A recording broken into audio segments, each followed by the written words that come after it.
Things have been moving fast on the quieter end of Web3, the part where people actually build things instead of tweeting about them.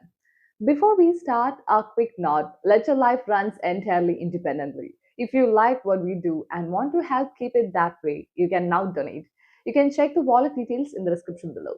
Every contribution helps us stay focused on real stories and not sponsored hype. Now, let's get into what's been happening lately. Caffeine has been working on a serious upgrade, something called Web3 App Mode. It's the feature that will let developers maintain full control of their draft canisters without them being recycled by the system. That's a big deal because once those canisters become permanent, they can safely hold and manage tokens. In short, developers will be able to build dApps that can actually process and custody Bitcoin, Ethereum, Solana, and ICP assets directly without any middle layers or temporary workarounds. The update will also make Caffeine's AI a bit smarter about token management. It will understand multi chain patterns, DeFi logic, and use mix ins from the Motoko language, basically plug and play DeFi building blocks that reduce risk and boost security. So instead of coding everything from scratch, developers can rely on components that already follow Internet Computer Safety rails. And the result: apps that can handle tokens safely, survive upgrades without breaking, and stay fully on chain. If all goes to plan, we'll see this new mode go live early next year. And once it does, Caffeine could turn into the go to low code tool for building multi chain apps that run entirely on chain. It's the kind of upgrade that doesn't need marketing fluff to sound good, it just makes sense. While Caffeine builds, another project has been quietly winning back its market, that is Odin Fun. After dealing with a rough patch of smart contract exploits, Odin Fun has pulled off something few platforms manage: a comeback strong enough to overtake every competitor in its ecosystem. Over the past 2 months, its trading volume has outpaced all other runes platforms combined.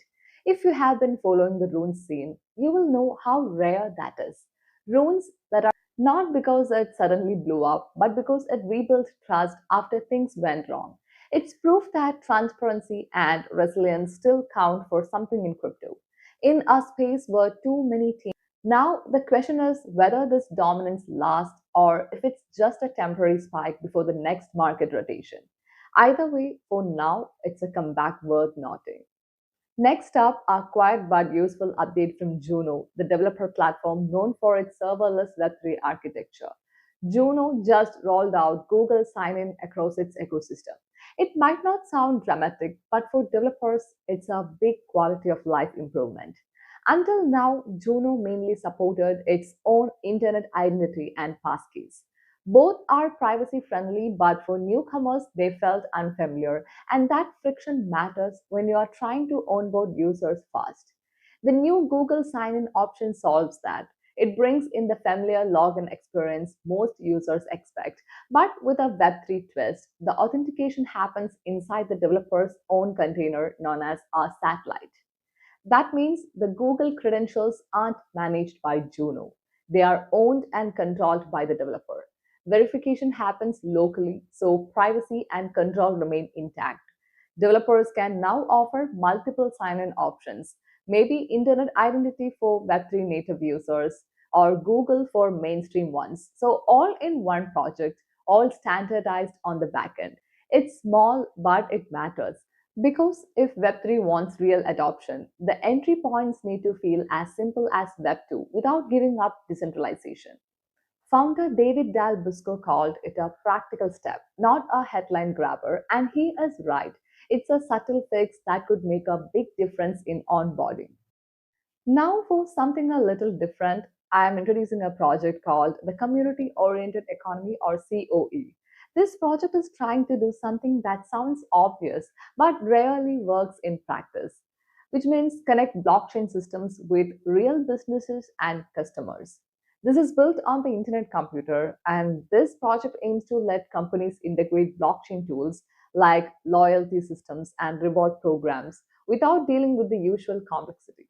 At the center of it is the COE token that is running under the ICRC 1 standard. It's capped at 21 million supply and it's a nod to Bitcoin's fixed model. And this is backed by a basket of digital assets including ICP, CKBTC, CKETH, and CKUSDC. That basket gives it a built in diversification layer, while the ICP base ensures speed and near zero fees. But COE's real focus is in price, its participation. The token links to two NFT collections that are APCOE and SPCOE, which give holders voting rights within the COE DAO and a share of liquidity. The larger APCOE set was airdropped to early members. The smaller SPCOE batch was sold to fund project infrastructure. The early pilot project Food COE tested how blockchain could connect directly with consumer spending, turning loyalty points into tokens that live on chain. Now the team is working to expand business integrations, list the token, and open decentralized trading pools. Their vision is a long term one, not a pump, not a quick flip, just a steady attempt to show that blockchain can be useful for ordinary businesses, not just crypto natives. If it works, it could be one of the clearer examples of how decentralized systems can blend into the real economy, not as speculation, but as infrastructure for community growth. If you have made it this far, thanks for staying tuned in. Ledger Life exists to track stories like these, projects that matter for what they build, not what they promise. You can support our Ledger Life through the wallet details given in the description below. Every bit helps us keep reporting without bias or sponsorship. That's it for this one. Keep an eye on what's being built quietly. That's usually where the next big shifts come from. You can also check out the project links which I have mentioned in the video in the description. See you in the next one.